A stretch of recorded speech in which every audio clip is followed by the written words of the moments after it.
Recently, some people have been saying that because Yaoyorozu's plan for subduing Gigantomachia failed, that this is evidence she's the U.A traitor. What? Just cause it failed, or just cause Gigantomachia got away from the forest? The homie Turtle Quirk even used this as a topic for his video and stated that Momo is suspicious until her anesthetic has an effect on Gigantomachia.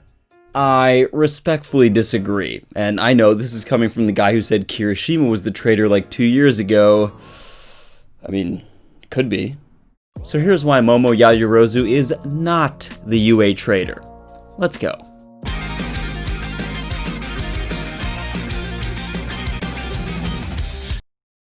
First though, let's review the evidence against Momo, and then I'll present why I don't think it really holds up.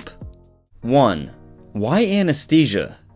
Why not use chloroform instead of anesthesia, or another substance that is more potent at knocking out Gigantomachia? So, you know, he won't escape. Chloroform would have immediate effects if enough was ingested and would keep him out for around 20 minutes. In the event that it wore off, Machia would still experience dizziness, intense shivering, fatigue, and vomiting, side effects that make it very hard to fight. And Yaoyorozu clearly knows how to make these potent substances. You're telling me that the bookworm top student of Class 1A who stays studying and who made a special alloy that reacted with fire on the fly against Aizawa wouldn't know the chemical composition of a simple sedative? Please. So, she may have some explaining to do. 2. Yaoyorozu's quirk. I'll fully admit, if there was one quirk besides Hagakure's in Class 1A that was suited to betrayal, it would be Momo's. The ability to create anything you want as long as you know how it's made is a blessing for Hero Society, but a real curse if it's in the hands of the villains.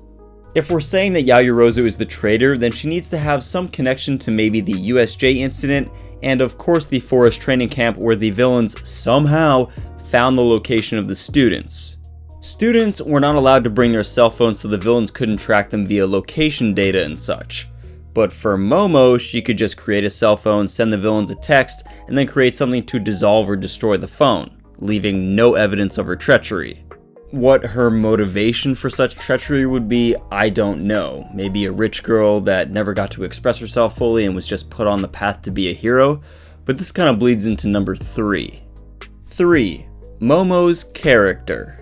In the most recent chapter of My Hero Academia, chapter 283, we see Yaoyorozu is shocked that her plan has failed, or hasn't worked in the way she anticipated. Really, all the students are.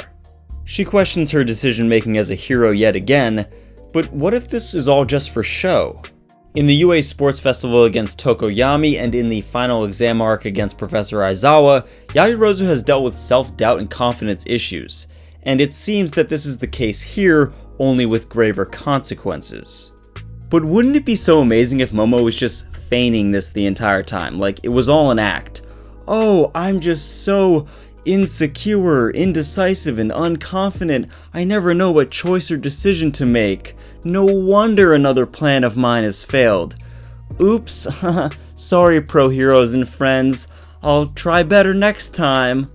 All compelling things, but here's why they are not true, or why they're not the most plausible explanation behind Momo's actions. Why not use chloroform? Yaoyorozu is a hero, and chloroform is very lethal. A half-liter bottle, which is roughly the size of the glass jars of anesthesia, is enough chloroform to down 50 people. Now to be fair, maybe this much is needed to bring down Gigantomachia, but you can't risk killing him since the heroes need to apprehend villains without hurting them too much. We can't have another situation like when Ida, Deku, and Shoto just went all out on Stain and almost killed them. Asking why Yaoyorozu didn't use a more potent tranquilizer or sedative is like asking why she didn't use the most toxic venom in the world, coat Kirishima's fingers with it and let him puncture Gigantomachia's skin, or why she didn't make a huge gun and just kill Machia. She's a hero, not a vigilante. Also, chloroform and other lethal substances would pose a threat to the students trying to administer it to Machia. Remember that one of the vials even breaks near Kirishima, certainly presenting the possibility of hurting and even killing someone who inhales the vapor. Remember, Momo said the anesthesia drug will react when Gigantomachia moves around, and he's certainly doing that, even more than before now that he's in this rampage form. So let's all be a little more patient and give the anesthesia time to take effect. This is solid evidence that her plan hasn't failed, yet, and because it's still in motion, she can't be considered suspicious for manipulating the situation. Is her quirk really that suspicious? Sure, Momo could create a cell phone to call the villains and say we're at the camp, or even some device to jam communications at the USJ. But if that's the case, then why track the Nomu? Why lead the heroes right to the villains and all for one, putting him in jail and almost giving the heroes a chance to capture Shigaraki and crew? Maybe her plan with the villains was such a big brain move that we just can't see it. But man, if this was all just to deceive people and masquerade as a student hero, then Yaoyorozu certainly gets injured and places herself in direct danger a lot during this arc. I'll say the same thing about her character. I do believe her confidence issues are real and she's simply feeling the pressure of living up to her own expectations as the top student and a U.A recommendation. Throughout her character arc, she's shown us how being beautiful and brainy doesn't necessarily mean you are confident. She's been finding more self-esteem and trust of herself as the story progresses. Also, this hero majestic dying but saying your actions were correct is a Chekhov's gun to me that her anesthesia plan will work and Yaoyorozu made all the right moves. I will say something more on Momos Quirk. It would be very interesting if the heroes were able to gather up some of the quirk erasing or nullifying bullets, and then she could use creation to make more of these. Now, granted she would need to know their chemical makeup, and as we saw with Twice when he couldn't duplicate the bullets, not knowing the chemicals and DNA involved in producing these might be a hurdle for her in creating them. But who knows, if Momo was able to study the bullets and Ares' blood, the heroes might find a way to use these to neutralize Shigaraki and other villains. So, do I think Momo is the traitor? Nah.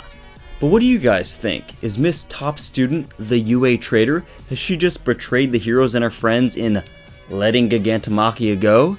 Let me know down below in the comments.